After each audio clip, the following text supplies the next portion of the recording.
your background and so forth. So I'm Cole Durham. I'm currently the president of the G20 Interfaith Forum, but I've taught all of my life at Brigham Young University Law School. I've taught religious freedom issues since my days at Harvard, and I've been involved with working on passing the International Religious Freedom Act in the United States and other legislation. I've worked on laws in about 50 or 60 countries around the world, so I have some background in the topic. But that's a little bit about me. Why don't we go around and introduce yourself? And, hello everyone, my name is Phil Beer. I'm from Family Search. Family Search is the arm of the Church of Jesus Christ of Latter-day Saints that deals with records preservation throughout the world. We collect records and preserve them in order for people across the world to be able to connect with their families, past, present, and future. So I'm based in the Philippines and I do acquisition work, and I work with the Catholic Church, the government, and all the archives in the Philippines that hold genealogical records. So we've been preserving records in the Philippines for the past 50 years. I'm Nasser Marol Salik. Presently, I am a regular member of the National Amnesty Commission, working for peace, getting rebels into the mainstream, for them to live peace. I was also with the Commission on Human Rights, so I am an advocate of human rights. And human rights is a universal longing for everybody. National Commission for Human Rights? Yeah, I was also a member 20 years ago, but I'm still involved in peace and human rights work. I was also a member of the Regional Consultative Commission for Muslim Mindanao, the one which drafted the first organic act for autonomy for Muslims. And this group is a mix of Muslim, Christian, indigenous sectors. So I work with the indigenous Christian and the indigenous Muslims. By the way, they are in the indigenous communities, non-Moro, who are also Muslims. The majority of them are Christians. And I belong to the PCID. We're studying the place of Islam in this ever-growing, complicated world. So we reach out to everybody, not only the Muslims, but our participation in Muslim affairs is one against, is centered focus on promoting peace. Very good. Yeah, because we have problem with, so that's it. Good. Good morning. Actually, I belong to them, National HMF, National Commission on Muslim Affairs. I am one of their priests, so I am the president of Ulama and Imams Federation here in National Capital Region. So that is my colleague, is Imam as well. Come around. Thank you so much. My name is Pablito Baipado. I am a lecturer at the University of Santo Tomas, and my other task is to coordinate the interfaith community called the Uni-Harmony Partners Unit. Thank you. I'm Philip Fuentes. I'm a colleague of Prof. Bong. So right now I'm the faculty secretary at the ecclesiastical faculties, basically training future priests of the Catholics soon to end the contract. I'm teaching theology courses to the undergrad students of the university.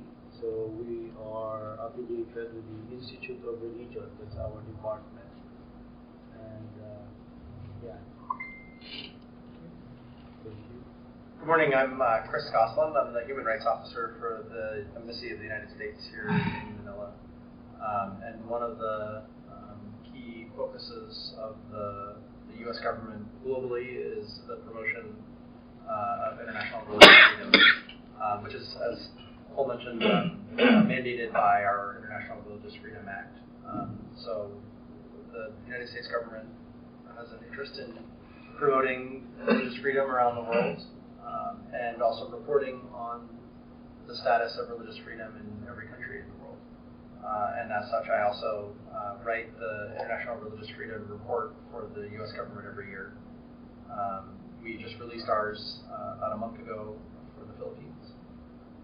We don't grade countries on international religious freedom issues, but we just identify what are the practices that promote religious freedom within the country, and to what extent the government facilitates religious freedom. So I'm very interested to hear your thoughts on this topic here in the Philippines, because it will inform some of the reporting that we do as the PMC here. So thanks very much for including me in your discussion. Hi, good morning. I'm Erla Langit. It's an Earl with an A. And then I'm from the Office of Senator Villanueva, so we're invited particularly because we have the bill on religious freedom in the Senate. So in the House, it has already been approved on third reading. In the Senate, we have yet to schedule the hearing. Good morning, everyone. I'm with Erla. I'm also from the Philippine Senate, representing the Office of Senator Villanueva. Hi, I'm Chairman Gatula with the UANP of University of Asian Pacific Law School. Thank you. Good morning to everybody. I'm Kaman Atangkop, the chairman of NCR Ulama Federation Imams Council, chairman of the Imams of NCR under the umbrella of NCFF. So I'm now president as Imam in Blue Masjid, Blue Mosque, Marlikatali. Thank you. Good morning, everyone. I'm Tahir Rebelio. I serve as the Director for Office of External Affairs of the Baha'i Faith in the Philippines. We're actually recommended to attend this gathering by Ms. Bani Duga, who is the principal representative of the Baha'i International Community to the United Nations. We have a consultative status also to the United Nations. So the Baha'i Faith is a religious organization also. It's a worldwide religious organization, and we also have an office and a community here in the Philippines. My name is Leonito, a priest of the Philippine Independent Church, or Iglesia Filipina Independiente. I am one of the conveners of the Manila Church People Ecumenical Fellowship, working with Professor Bong on interfaith and ecumenism. Thank you. Well, it sounds like we have a very distinguished group here. We're very glad to see everyone here. I should tell you that I've worked very closely with Bonnie Dougal for many years, but even before that, early in my career, I worked on we had the aspiration to write a desk book that human rights workers would use to keep their desks, on freedom of religion or belief. And the joke is it became a desk. But one of the co-editors was Hazib Lee, who was Baha'i, and she also recruited a young scholar to help write the introduction, and that young scholar is now the UN Special Rapporteur for Freedom of Religion and Belief. Like many religious communities, you get to know representatives. I know the Swiss representative in Geneva for many years. So it's one of the great things about working in this area on an interfaith basis. You get to know people who are working in other faith traditions. So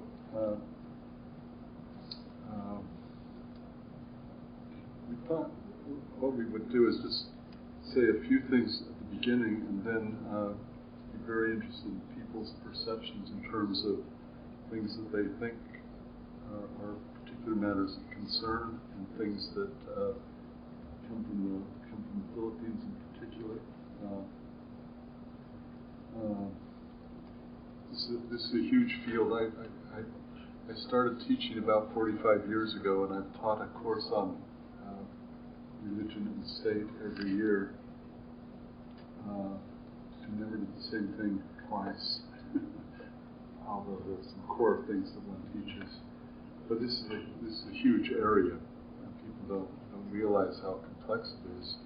And one of the issues when people are working on legislation, as you are, it's actually much more technical than people think, and it's more technical because people who are working on this legislation tend to come from one or two or three. They will know sort of the dominant religious traditions, but they will not know others. And so often the legislation is very well intended, but it will have little things that create problems for specific groups. I can give you just an example that comes to mind. We're sitting in a facility of the Church of Jesus Christ of Latter-day Saints. And one of the things that's happening in Africa right now is that society is getting concerned about what they call the fire churches, the very charismatic types who are who go a little bit overboard, try to show people how much faith they have by encouraging them to so that they can drink gasoline. It doesn't always work.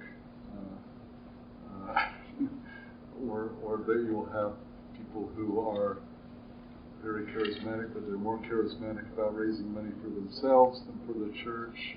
And, so one of the things that's been happening is legislature's been trying to find ways to regulate this. So one step was to insist that people who are in clergy roles have multiple years of formal college training. Now that's a good way of filtering out people who are just raising money for themselves. But in the Church of Jesus Christ of Latter-day Saints, we have a belief that you shouldn't have paid clergy. You shouldn't, and we don't have formally trained clergy. You'll see people, some of the people in the other room have the little missionary badges because they're on a couple of years volunteer service, and that is a kind of initiative. But it's not like college training. And so in Rwanda and some other places in Africa, this is creating a religious liberty problem for us because we simply are not set up the way other churches are. And I've seen this with a lot of different groups. Islamic Muslim groups, for example, in Europe, one of the things that's been happening, this goes back 20 or 30 years, but as more and more as the Muslim population started increasing in a lot of European countries, some of the European countries said, well, we really need to have a council for dealing with Muslim groups. So France, for example, they formed a Muslim council. It's fairly inclusive. They have about 40 groups. But as you might imagine, there were some other Muslim groups that did not feel that they were represented by the council. And no matter sort of how you broaden it, there would always be some that weren't represented.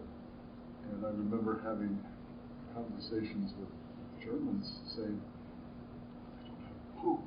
I know they don't have a pope, but they don't have a leader of a whole national religion. And so we don't have a discussion partner. And I looked up and say, what's the big deal? We have Baptists. They're organized congregationally too, and they don't have. So the point is, one of the issues is what the the legal issues in any given country are and how it's formed. And I know that, that your office is working on this Magna Carta of religious freedom, religious law in the Philippines. I can tell you a little bit the story of what's happened in the United States, and then I'll sort of back off. But in 1990, the Supreme Court decided a case that basically held that any neutral or general law could override religious freedom claims. Well, the difficulty is that if you're a clever legislator, you can draft neutral and general-looking laws that will cause problems for some particular religious groups. And so, in the 60s and 70s in our country, their Supreme Court jurisdiction had emerged, said normally you don't have exceptions, but if there's a religious liberty claim involved, there has to be a really compelling state interest to override a religious liberty claim. But this case in 1990 said, no, if it's just a neutral and general law, it will override the claims. And so, it may not be obvious what that means, but we don't have time to get into all of this here, so I apologize. But the problem is that substantially weakened religious freedom protections in the United States. So that, according to the Supreme Court, well, the Congress reacted by saying, no, I think we really should have a compelling state interest test, so if there are religious liberty claims, we really have to show that there's some overriding reason not to respect religious liberty claims.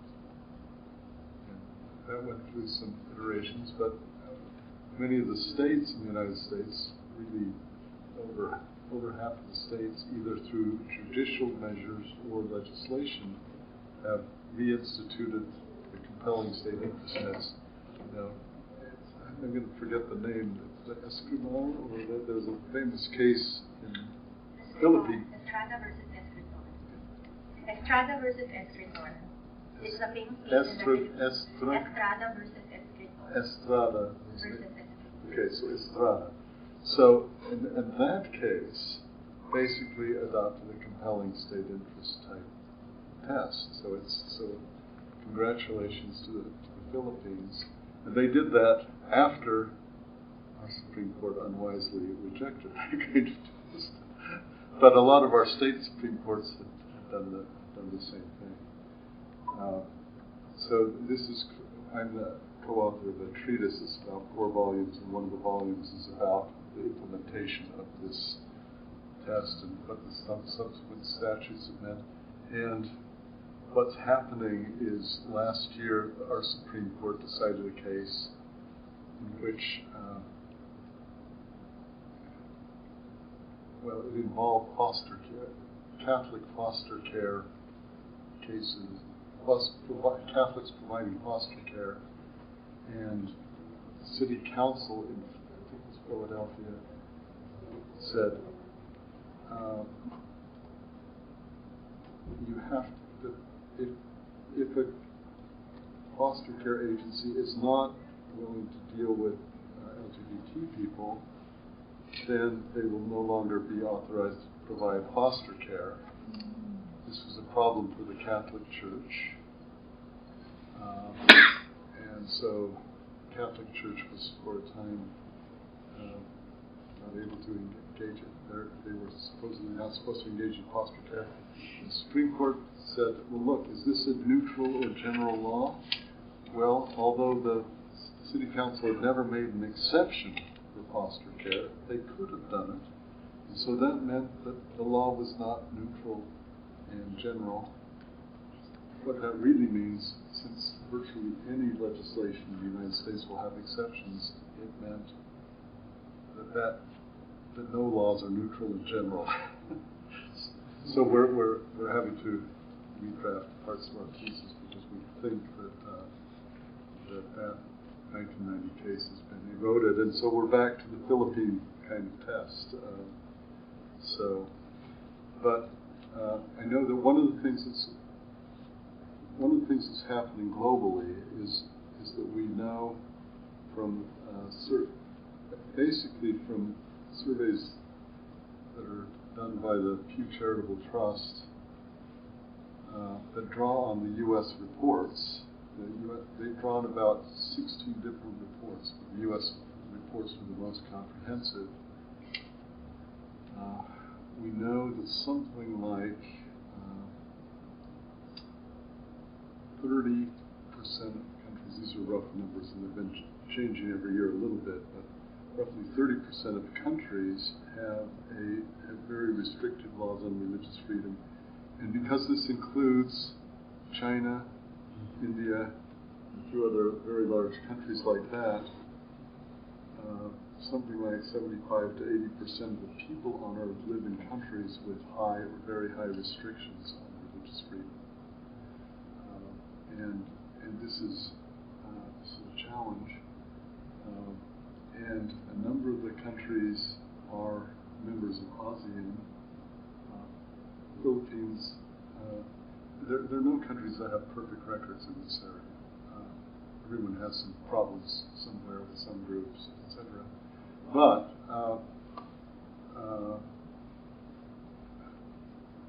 there are a lot of problems in ASEAN countries, and if you think through the ASEAN countries, you can imagine why Philippines is really, whatever problems you have in the Philippines, it looks pretty good compared to a lot of the other places. And that's actually one of the reasons I think Philippines is important, because it's really in a position to assert leadership. It's from the region, it has history, it faces some of the conflicts among different religious groups, and yet it's a country that's been quite committed to in principle, to religious freedom. This hasn't always happened in Mindanao and some other places, but we can say the same thing about most countries. There's some problems somewhere.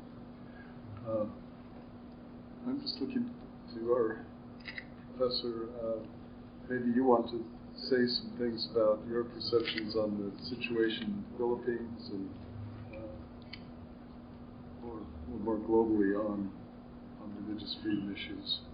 Why it's important, why it's what's good or bad about the situation here. Yeah, actually, I quite agree with the assessment you've made as far as the Philippines is concerned. There's a certain problem with regard to extremism, which I don't think I'm qualified or prepared right now to talk about it. As far as the other problems or issues with regard to religious freedom, I don't really think right now, as of now, there was a period a few years back when religious freedom itself was actually, I think, subtly being tried to be undermined. But as of now, the attacks or the issues or problems that are in relation to religious freedom is coming from issues indirectly related to it.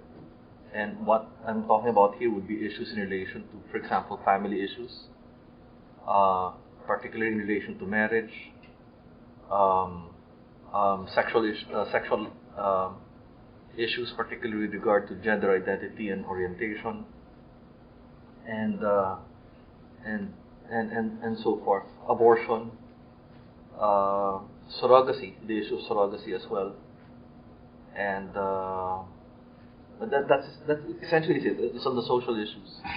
There was a time when there was a push, for example, with regard to the limitation or a subtle restraint being placed on religious freedom, particularly in relation to taxation, but that hasn't been. But that hasn't been so far continued as of the present date. So it's really more on the social issues that are being undermined. The problem is that after Estrada versus Escritor, there have been a couple of other cases that came out, and a lot of them, including, for example, Imbong, and another one I think involving a school in Baguio. that have essentially are advancing a concept called secular morality, the concept of which I do not understand where that came from. It certainly is not in the Constitution, and it has no definition that is rational or coherent that I could think of, particularly when you look at the history of the Constitution that we have. So I guess the problems will be coming from there. Now, if you really press me, there would be other fundamental problems, philosophically based, particularly on the area, for example, of the deviation from the constitutional philosophy, in the fact that ours was essentially based on an idea of a mind-body unity. And now there's a seeming trend, whether or not it's conscious or not, of actually pushing for a more Gnostic view of legal philosophy, hence dividing or separating the mind-body unity, in which case humanity is essentially limited to the intellect, and that has a lot of implications, particularly in the appreciation of issues in relation, for example, to euthanasia and abortion, and again, even marriage and the like. So that for me is the problem with regard to it. So I don't know.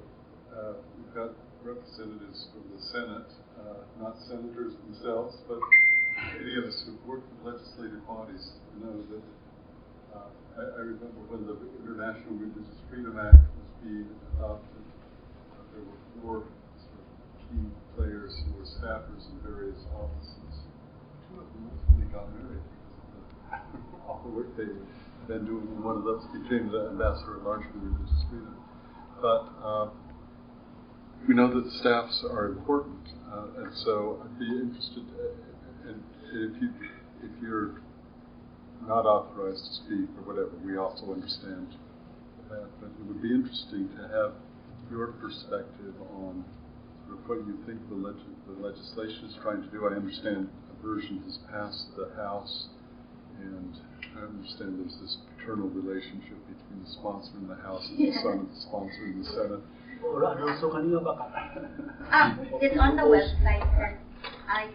It's on the Senate website. But essentially, so yes, the proponent in the House is the father of our principal. So I had it the other way around. The person in the House is the father. Yes, senator is the son. Yes, the senator is the son.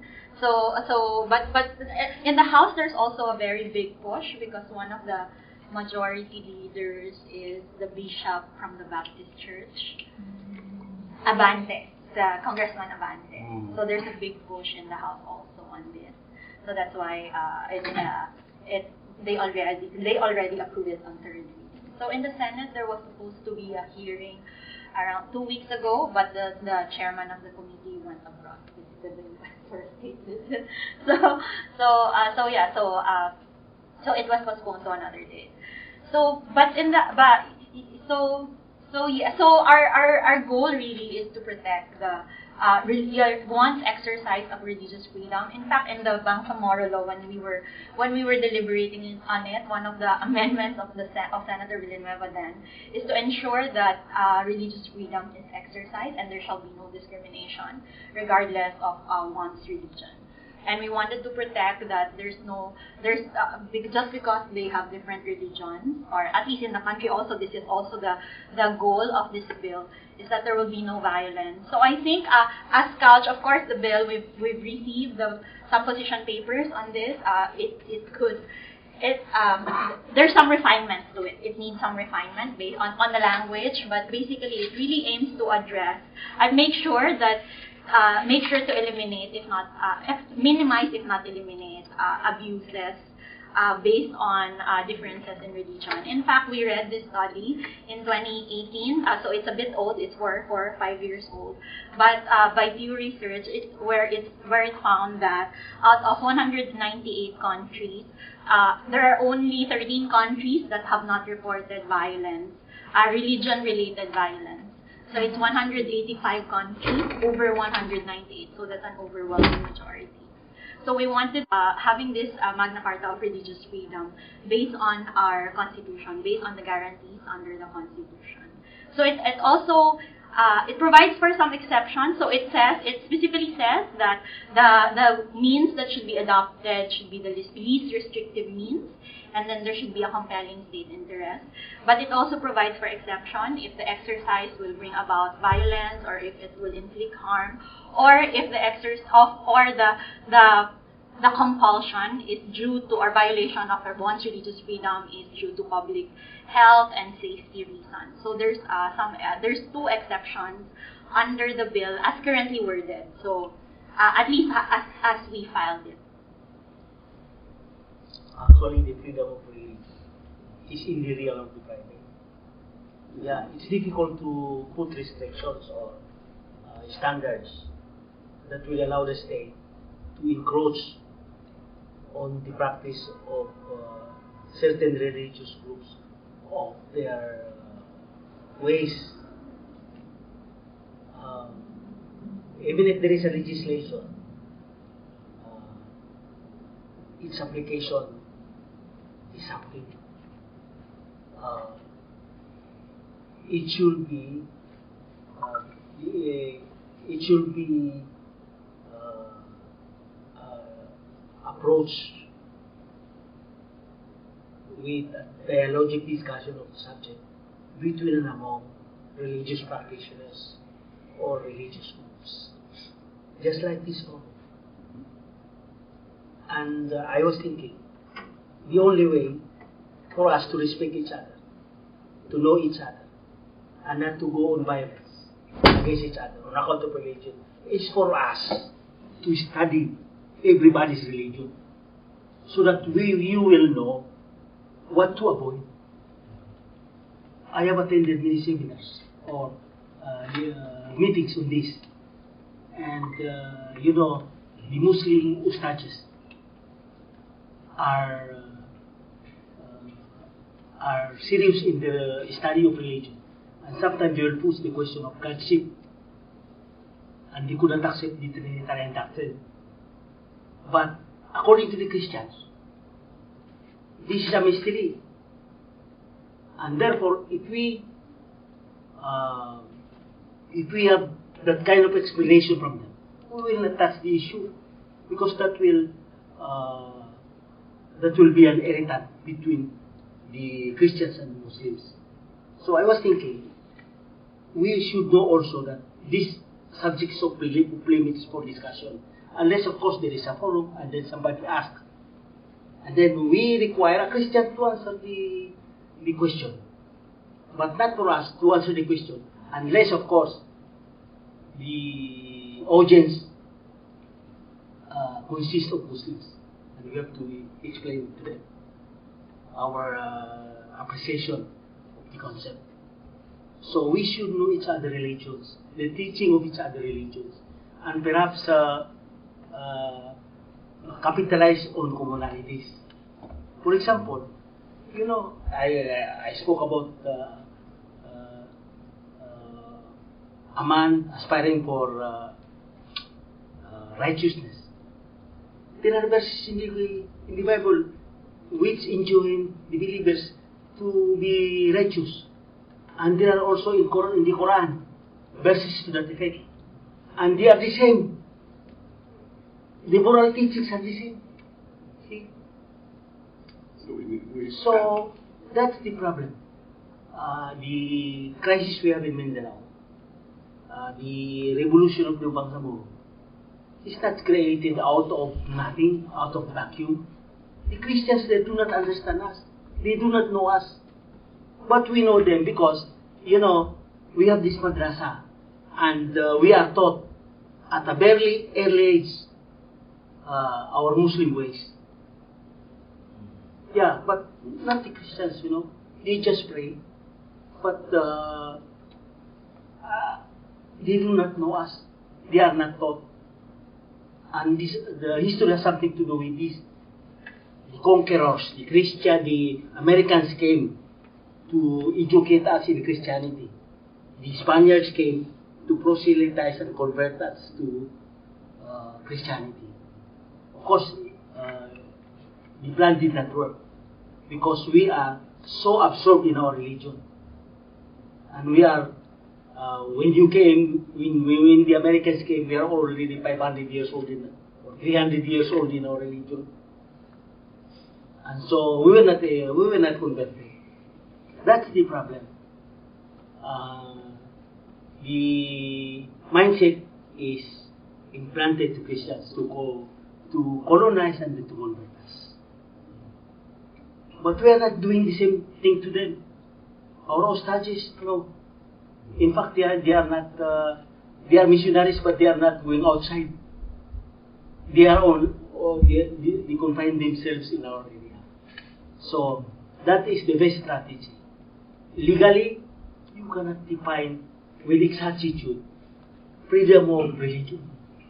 Yeah, you can only perhaps a general guideline. That we should respect each other's religion. But if we do not know each other's religion, there is nothing to respect. So that is one thing I would like both religions really to explore. There is this system for reconciliation in some fields.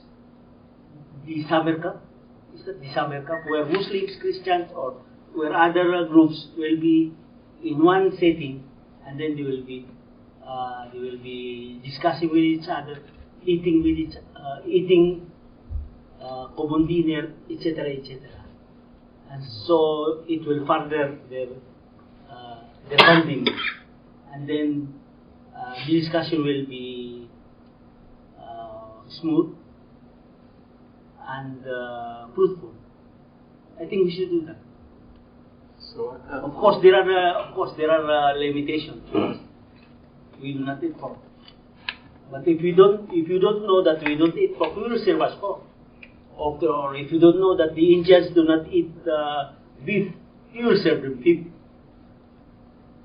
That reminds me of one time we had a delegation coming to Brigham Young University from South Asia and the Middle East, and our food services decided that they wanted to have something very special. So they served beef rolled in bacon, and everyone went hungry. Yeah, so there's definitely a need for better cross-religious understanding. I think I was actually in Malaysia yesterday, and I was quite surprised to hear someone, this is a widely used practice in many parts of the world, to promote cross-religious understanding by having people read passages from their own scriptures together, having people read from the Quran and the Bible. Someone who knows both can identify some passages that would be common or similar. And the very sophisticated professor said, I don't think this is going to happen anytime soon because we don't be confident reading scriptures with Christians. I was sort of surprised by that. So there are some challenges in how one gets cross interfaith education to work. I know one of the things that we have an education working group with the G20 Interfaith, and this is actually one of the processes. We had some people at the in Malaysia yesterday from Indonesia who have developed something that's trained about 3,000 people from Pesantren and other education institutions to help people to understand different religions. But anyway, that's certainly a suggestion how we can promote understanding. I think one of the things that's happening internationally is we do have most countries, something like 160 or 170, and I'm sure the Philippines have signed on, the International Covenant on Civil and Political Rights, which has very precise definitions of freedom of religion or belief, which are have been adopted in one way or another in about 3/4 of the constitutions of the world. And I think one of the things that's very useful when you're going through the legislation is to just, among other things, make sure that you've complied with the international norms, because there's a lot written on this, and a lot of the technical issues can be addressed there. When the U.S. reports are written, they're not written from the standpoint of U.S. law, but they're written from the standpoint of internationally applicable norms. I would like to score this issue of sincerity. How could you, for example, believe the Muslims to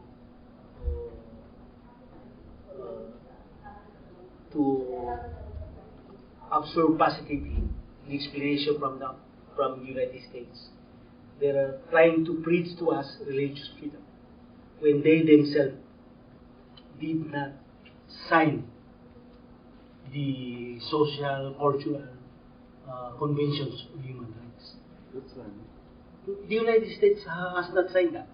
They haven't signed the convention. How could we be convinced? They've signed up the others. America did not sign it. I'm a human rights practitioner. I am too. I was with, that's why. And they are trying to preach to us religious freedom. Another thing. In a conference in 1960, presided in 1960 in the United States, presided over by FBI Director, the Elder Bush. It's W. Bush. He convened a conference, and in one of the clusters is the security cluster, attended by generals and all those well-meaning people in America. And do you know what they found out? That Islam is the enemy of America and the West. I have the book, please. And I confronted Muslims who went there on our invitation of the Philippine Council for Islam and Democracy. I confronted them and they could not answer. Why is the security cluster of that conference recommended that Islam, because it's a totalitarian religion, is the enemy of the American people and the West? Well, all I can say is most Americans. I have the book. You can have. There are a lot of crazy books, but that's not a very responsible way of looking at what's going on with international religious freedom. I mean, the truth is, we all need to learn better how to implement religious freedom, and if one looks at the countries globally, how people are doing with that. Muslim countries don't have the best record. We're not contesting that. So the point is, we're all trying to talk about this, and it doesn't help to say the United States has some evil people, therefore we can't listen to them. I mean, what I mean is, this is a little silly. How will you blame these people who read these things? And it's a national policy of the Americans. For example, in their intervention in the Middle East, they were there to conquer, not to help the Muslims. For example, in Iraq, all the while, America knows that there is no, as well as Libya, there is no weapon of mass destruction. But still, they went in to control Iraq. That is the problem. This is not going to be very productive. I'm sorry. I think our project here is on how to promote religious freedom. First thing first, we have to be equipped what religious freedom really is, because we might be convoluting or convoluting the concept with other concepts like politics, geopolitical politics, but that is not basically our concern. So, for me, I think the international recognition of the what we call this the religious freedom was born in the fact that there were instances in the past, human history, wherein politics intervened in the affairs of religion. And I think this particular recognition of that very important right of man is to protect it from the encroachment of politics. So I think we have to go back to the original idea. Although later on there were some concepts being introduced, which was highlighted by Thorny. But I think what is important is we go back to that. And that's, I think, the reason why we have resource persons here to be able to salvage the original concept so that we could protect really religion and be able to play its important role in our lives, in the society. Because the moment politics, the moment government interfere in the affairs of religion, like coercing people what to believe, etc., etc. Yes, it's natural for people to have disagreements between and among themselves, which is the one that is religion, something like that. But when we talk of religious freedom, this is basically us being protected from coercive power of the state. So I think that's very important to highlight. Thank you very much. And in the process of this, what we need to do is to focus on first principles.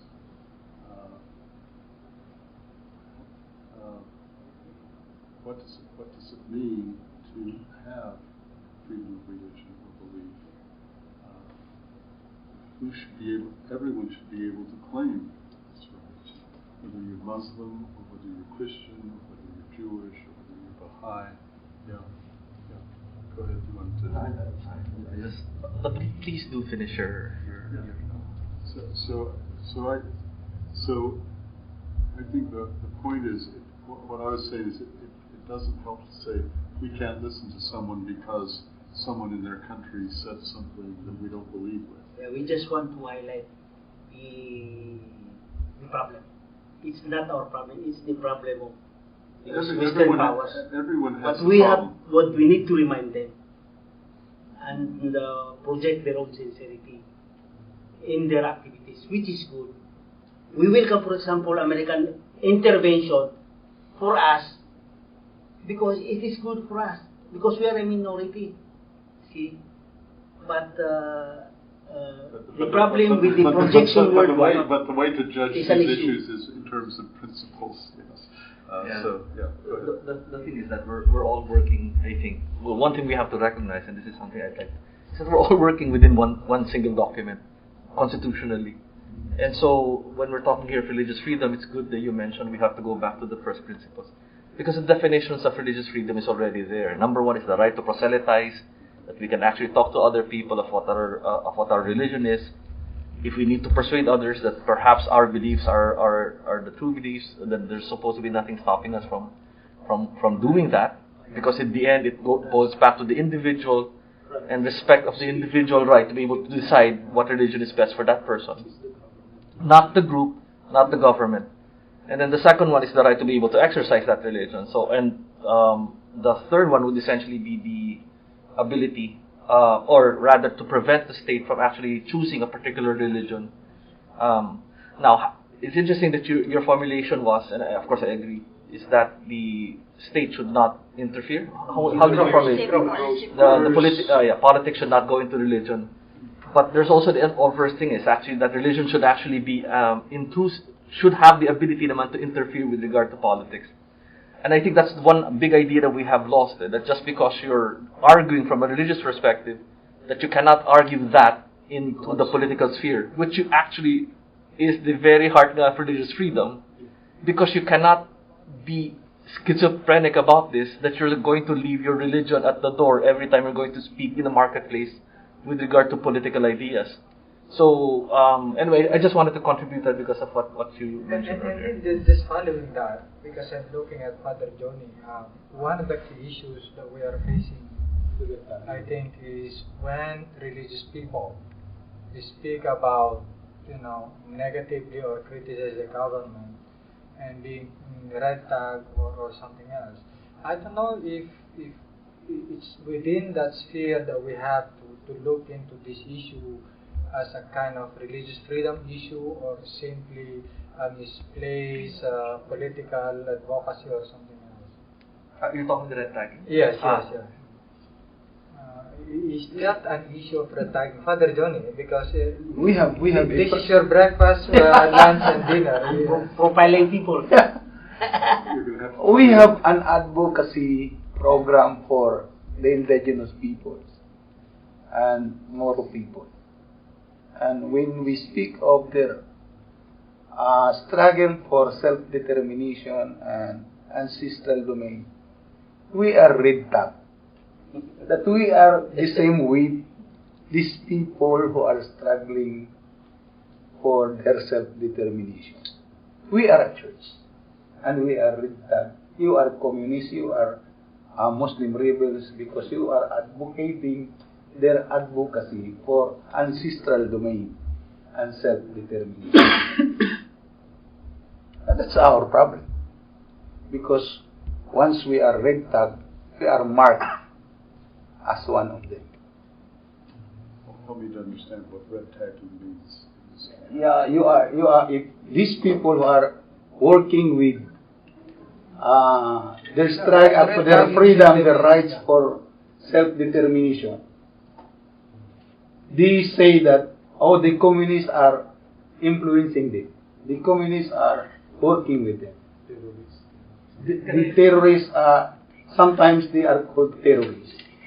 And we, who are supporting their cause, will also called as communists. Can I point out something? Because you mentioned the term self-determination, I think 4 times already. There are 2 types of self-determination now. One for international law, the one that we have in the Constitution. Precisely. The one in the Constitution is essentially for better access to government. Yes. Unfortunately, and this is where I think the problem comes in, under international law, the definition of self-determination is essentially synonymous to secession. So if that is the definition that is essentially being mistaken for, obviously that's criminal, that is treasonous, and that could be something that could invite government action. If the self-determination that we're talking of is essentially better access to government, equal application of rights under the Constitution and so on, then that is something I believe that should be supported by everyone. And you're right. Thank you. So I'm conscious that we're running low on time, and I'm trying to think about are there specific things that as we think about freedom of religion in this country, as we think about some of the things that we were trying to advance, and things that are being advanced generally, are there specific issues that we should be encouraging others to think about? Are there issues that would be relevant to, say, ASEAN? Are there issues that are relevant globally? How do we do some of the things that encourage better understanding? Attorney earlier mentioned about religious freedom relative to the current phenomenon of gender orientation, etc., etc. I think what we should highlight as religious people trying to promote the religious freedom right is that when we speak, let's say, contrary to the ideas and ideals of, let's say, LGBT something,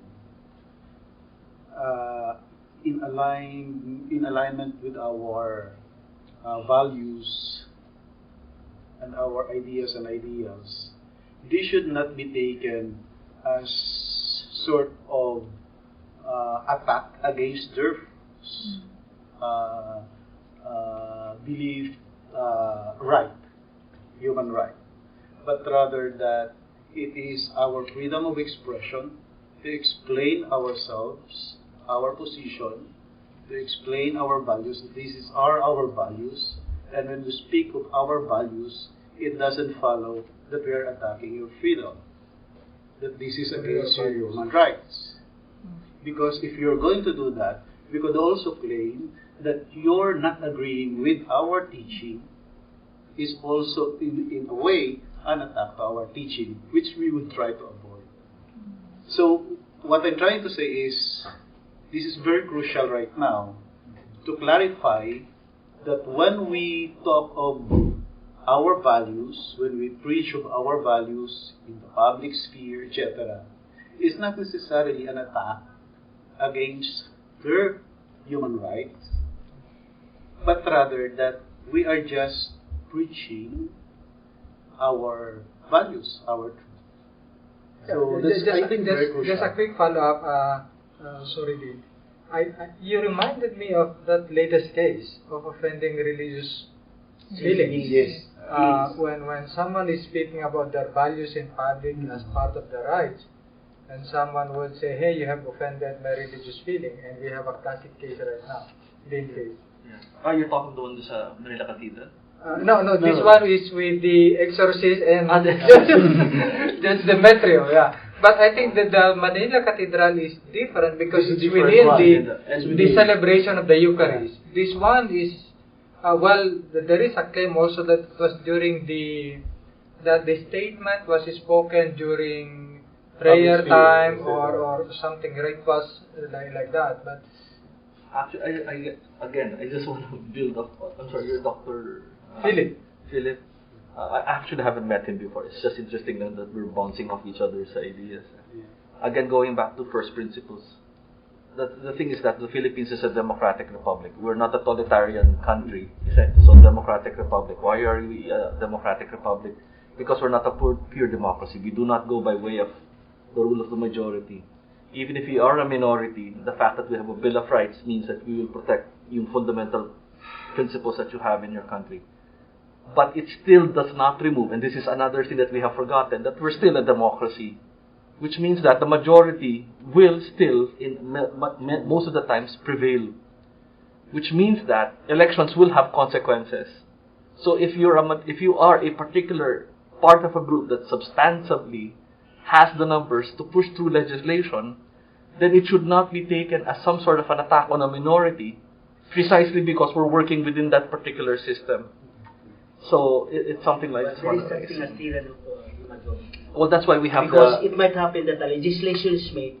That's why we have the Bill of Rights. The minority. That's why I opened by saying we have the Bill of Rights. That you cannot railroad over the majority. But that presupposes that we're all acting within the same principles, which I have to mention comes from a liberal tradition from the West. So the central thing is to educate the legislators, the powers that be, not to encroach on things which are in the realm of the private. I agree. For example, in marriage, why should a legislator legislate on our practice when we are not doing anything against them, against their own religion? That's the problem. They want to have uniformity in our culture. They do not respect our being a minority, our ethnicity. That's why there is this revolution. Well, let me go back regarding that. Because in the end, because you're working within a majority rule, there are certain principles that we have to be able to understand that it is actually public policy. Like if, for example, if we are really specifically going to let go of any particular cultural or religious trait, then I think, and I hope you don't mind if I mention this, Cole, with regard to the Church of Latter-day Saints, then we should be allowing, I don't know, polygamy or what we have right now. But again, even I think the LDS Church will have to work within the system that the United States has, which is to outlaw polygamy. And eventually, that is essentially what happens. Particular social community that if you do not do that, essentially you're just tearing apart your social fabric, because in the end you're going to have a state that doesn't stand for anything. There should be in the end a certain commonality that we have to agree on. And if we're going to keep on attacking and say that, well, okay, you do this and I'll do mine, then that's not essentially a state. That's not a community already. But we can have a two system. Because the minority is not doing anything against the majority. That's the problem. Well, we can have two systems. Another thing that I want to highlight, I think that we could also include in our measures for recommendation is the idea of dialogue. That what we call this. I want to highlight the term dialogue and be included in the measures that we to highlight what Imam had said earlier. For us to understand each other, there's a need for dialogue. So instead of debating whatsoever, who's worse or what, we rather dialogue. And I think that's what Unihar has been doing. So religions come together. Let's say when we want to promote religious freedom, we might as well stand together. Because after all, right now the trend is, the phenomenon worldwide is there's really an attack against religious freedom. There is really a need for a dialogue. Because, for example, on the issue of apostasy, you do not know the nuances of this apostasy. In the olden days, not all the schools of thought agree with apostasy. Only the Malikites. But you do not know. So you have this general perception that the Muslims are cruel. So that's the thing. That's why there is a need for everybody to know each other according to our own interpretations. You have to listen to us, and we will listen to you also. That's why there was this dialogue. Before this, I did not speak up. An Ustad, who is a convert, was scoring against your Trinitarian concept. It should not be touched, because even yourself say this, it is a mystery. That should not be touched by any Muslim preacher in the dialogue or in public gatherings where the audiences are mixed. See, so there is a need for this dialogue. On the money of the United States, a group in the United States, we were able to convoke all the ulamas, more than 1,000 of them. But the problem is, after the money was spent, the organization just broke up naturally. Because the problem is, our ulama are poor. They could not sustain the activities for peace, for dialogue. That's our problem, actually. Poverty. Well, according to the prophet, poverty leads to disbelief, and this is one case. Poverty leads to disbelief, leads you to hell, and this is our problem. We have to be empowered economically, but as it is, that's why there is rebellion, because we are poor. Actually, it's not an issue of religion, or because there is, I am a lawyer, and my loyalty is questioned. Because the law is crafted by Christians. But I said, we are better protected under this Christian law, because there is freedom of religion. Well, so we should welcome me practicing under our system. We're out of time, so we're going to have to stop here. Thank you for very helpful kinds of recommendations. Sir, may I add? Sure, go ahead. Just to add to what Dr. Philip said. So I think what the pressing need is, we need to look beyond what the legal and institutional frameworks to uphold freedom of religion we have in the Philippines. But there's a need for it's crucial that the religious communities and the belief communities in the Philippines need to collaborate. And Dr. Philip mentioned about the spaces that Uni Harmony has been holding every year. So I think there is a need for a culture to be established for that dialogue, for those spaces. In these conditions, we can come together and we can discuss all these things. Probably when the bill is passed, we can study the bill and see how it can be promoted in our community. Especially, I think, the educational students, especially. Yes. Well, thank you, and I take it we'll have some additional opportunity to talk about the legislation. I won't take everyone's time on that, but thank you for various contributions. It's challenging to carry on dialogue in meaningful ways. So, frankly, one of the things I've learned is that often it's better to find some common issue, some problem that's got to be solved in the community, and work together on that. You often learn a lot more to respect the other people from just working together. So that's something that's hard to legislate, but it's hard to. It's actually easier to get to happen if you're committed to doing that. And I think finding ways to working together in good faith is very helpful. I can say it's been very helpful for me over the past 2 or 3 years in particular to become much more conversant with Muslim issues in many Muslim countries. I'm certainly aware of some of the sensitivities that have been here, and we have work to do in the United States, so we can all work on getting more understanding better.